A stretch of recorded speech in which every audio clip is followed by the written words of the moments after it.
aqui o versículo 1, que diz assim: o Senhor é o meu pastor, nada me faltará. Deitar-me faz em verdes pastos, guia-me mansamente a águas tranquilas. Refrigera a minha alma, guia-me pela justiça, pelas veredas da justiça, por amor do seu nome. Ainda que eu andasse pelo vale da sombra da morte, não temeria mal algum, porque tu estás comigo. A tua vara e o teu cajado me consolam. Preparas uma mesa perante mim na presença dos meus inimigos. Unges a minha cabeça com óleo, o meu cálice se transporta. Certamente que a bondade e a misericórdia me seguirão todos os dias da minha vida, e habitarei na casa do Senhor por longos dias. Podem se sentar. Vamos fazer um estudo no Salmo 23, todo o Salmo 23, começando pelo primeiro versículo, muito conhecido, que diz: o Senhor é o meu pastor, nada me faltará. Tem uma versão que fala assim: de nada terei falta. Aí eu pergunto, do que é que o texto está falando? O que é que não vai nos faltar? É exatamente o que está aqui nesse contexto, do versículo 2 ao versículo 6. Então nós temos: não vai faltar a paz do Senhor, como diz aqui no versículo 2: deitar-me faz em verdes pastos, guia-me mansamente a água tranquila, águas tranquilas. Então é a paz que não vai nos faltar. Versículo 3: o que é que não vai nos faltar? A justiça do Senhor. Refrigera a minha alma, guia-me pelas veredas da justiça, por amor do seu nome. Versículo 4: o que é que não vai faltar? O consolo de Deus. Ainda que eu andasse pelo vale da sombra da morte, não temeria mal algum, porque tu estás comigo. A tua vara e o teu cajado me consolam. Versículo 5: o que não vai faltar?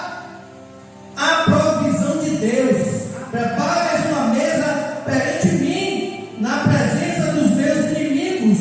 Unges a minha cabeça com óleo, o meu cálice transborda. Louvado seja Deus. E no versículo 6, o que é que não vai nos faltar? A bondade de Deus. Como diz: certamente que a bondade e a misericórdia me seguirão todos os dias da minha vida. Louvado seja Deus. Então, o versículo 1, quando diz: o Senhor é o meu pastor, nada me faltará, é esse contexto. O Salmo 23 ele é um salmo de promessas, mas tem um problema. No texto original, no hebraico, não está escrito assim. Então essa é a problemática. No original está escrito assim, no português está escrito assim: o Senhor é o meu pastor e não nos faltará. Qual é a diferença, pastor? Que tiraram o não, que no hebraico é a palavra ló. Então tiraram o não e colocaram o nada. Então, nessa versão aqui, quase todas as versões em português, está escrito: o Senhor é o meu pastor, nada nos faltará. Já no hebraico, no original, está escrito: o Senhor é o meu pastor e não nos faltará. Mas qual é de fato a problemática? Então veja bem, aqui nós temos que ter um pouco de atenção. Nós temos aqui duas interpretações. Na interpretação mais usada, que é a interpretação no português, que é o nada nos faltará, é ensinado que não vai nos faltar os bens materiais. Não vai faltar bens materiais. No texto original, que é o hebraico, que é o não nos faltará, que dá a entender que o que não vai faltar é a presença do Senhor, do Eterno. Então se ensina que não vai faltar a presença do Senhor. Então eles ensinam, é interpretado que combate a outra interpretação, que nada nos faltará com relação aos bens materiais. Então o original, quando se lê o original, fala: e não nos faltará. Eles ensinam que não está falando de bens materiais, mas que é a presença do Senhor. Então, pastor, qual é o certo ou errado? Na verdade, todas as duas interpretações estão erradas. De um lado nós temos uma interpretação, o nada nos faltará, dizendo que não vai nos faltar a bênção, não vai nos faltar, aliás, os bens materiais. Então nós temos uma interpretação incompleta, enquanto que a interpretação língua do original, que não nos faltará, dando a entender que é a presença do Senhor que não vai nos faltar, que é ensinado que somente a presença do Senhor, é também uma interpretação errada, porque é na verdade uma interpretação sem contexto. O problema aqui, na verdade, não é as duas escritas, porque todas as duas escritas são certas. O não nos faltará, que está no original, e o nada nos faltará, que usa-se o método de tradução dinâmica. Esse método dinâmico, ele é um método assim, do ponto de vista, ele não é fiel. Mas o que acontece? Ele não é fiel assim, ele não interpreta, ele não traduz igualzinho. Por isso que ele pega o não e coloca o nada. Mas esse método, chamado de método dinâmico, ele muda um pouco a palavra para trazer um sentido melhor. Então, os dois caminhos levam a mesma coisa, mas nós temos duas interpretações, que uma é incompleta e a outra é sem contexto. Mas, para fazer uma interpretação correta, é assim, ó: o Senhor é o meu pastor e não nos faltará, como está no original. Então, dá a entender que o Senhor é o meu pastor e não nos faltará, dá a entender que a presença de Deus não vai nos faltar. O bom pastor, que sempre está presente no meio das ovelhas. Mas, quando nós olhamos no contexto dos versículos 2, 3, 4 e 5, logo temos que entender que essa presença, ela é tão gloriosa, é tão majestosa, que ela nos cerca de boas dádivas. Então, quando eu digo que a interpretação do nada nos faltará é incompleta, por quê? Porque dizer que as promessas do Salmo 23 está relacionada somente a bens materiais é uma interpretação muito medíocre. Quando nós levamos também para a segunda interpretação que está no original, que fala-se somente da presença de Deus, além de ser também sem contexto, é também completa. Por quê? Porque a natureza de Deus, esse ser maravilhoso que é esse Deus eterno, ele não oferece somente a sua presença, mas a Bíblia diz que Deus, ele é um Deus de provisão. A Bíblia diz que Deus é um Deus de justiça, que Deus é um Deus de paz, um Deus de amor. Então, se você ensinar, o Senhor é o meu pastor e não nos faltará, dando a entender que é a presença dele que não vai nos faltar, ainda que falte os bens materiais, ainda que falte tudo, mas a presença de Deus não vai nos faltar, está errado. Porque Deus, ele é um Deus galardoador. Também apontar para o nada nos faltará, querendo ensinar que o Salmo 23 fala de bens materiais, é algo muito medíocre. Então, quando nós buscamos a presença de Deus, quando nós recebemos a presença de Deus, quando nós levamos a presença de Deus, no contexto do Salmo 23, essa presença, a presença de Deus, servir ao Deus vivo, ao Deus eterno, ao Deus de Israel, é diferente de servir aos deuses do mundo. Essa é a diferença.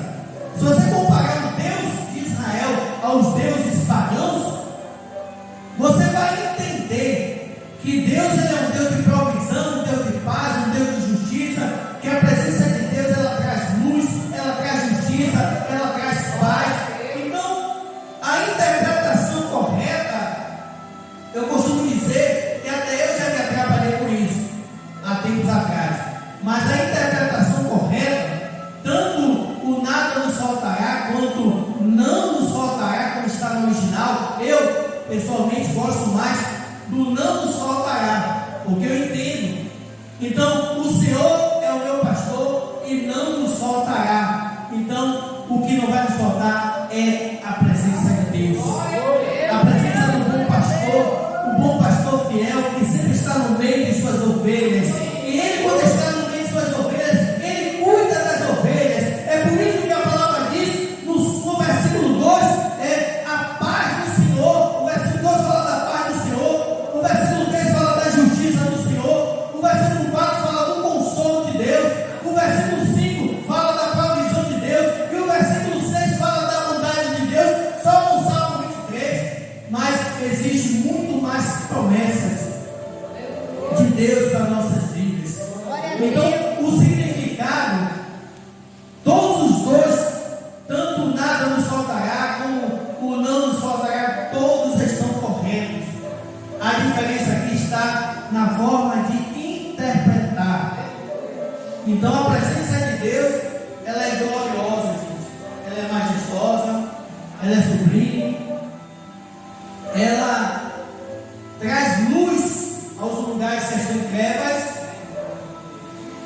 Ela nos cerca de boas dádivas, que a palavra diz que toda boa dádiva vem do alto do Pai das luzes. Agora, eu pergunto, como podemos então receber essa presença? Então, o segredo está na segunda parte do versículo 6, quando o salmista, quem escreveu o Salmo 23 é Davi, ele diz: e habitarei na casa do Senhor enquanto eu viver. Na NVI, na nova versão internacional, que também usa também o método de tradução dinâmica, está escrito assim: e voltarei à casa do Senhor enquanto eu viver. Então, o segredo para nós recebermos essa presença gloriosa é como está escrito aqui, diz o salmista, quando ele diz assim: e habitarei na casa do Senhor enquanto eu viver. Nós temos que entender, amados, o quanto é importante a adoração no templo. Porque você pode adorar na sua casa. Escute bem, você pode adorar no seu trabalho, você pode adorar na escola, você pode adorar na praia. Mas eu quero dizer que o trabalho não é lugar de adoração, é lugar de trabalhar. A escola não é lugar de adoração, não, é lugar de estudar. Lugar de adoração é lugar do culto. As pessoas trocam louvar a Deus ou até outras coisas, biblicamente falando, do que adorar no templo. Adorar no templo está ligado a cultuar. Mas nós vemos também no contexto israelita que Deus ordenava que o povo eles subissem a Jerusalém, que todas as tribos de Israel, as 12 tribos de Israel, mesmo depois que o reino foi dividido, que as tribos subissem para Jerusalém, porque lá que estava o templo. Então é muito importante a adoração no templo. Sabe por quê? Porque a adoração no templo é uma adoração coletiva, é uma adoração pública, é uma adoração onde todos os santos podem se reunir. É diferente de você adorar no seu trabalho, é diferente de você adorar na escola, é diferente de você adorar na sua casa. Você pode adorar na sua casa com sua esposa, com seu esposo, com seus filhos, ou até sozinho. Mas quando você adora no templo, porque uma adoração na sua casa, um culto na sua casa, não é um culto público, é um culto particular. A sua residência, ela não está aberta para todo mundo. Mas quando nós adoramos no templo,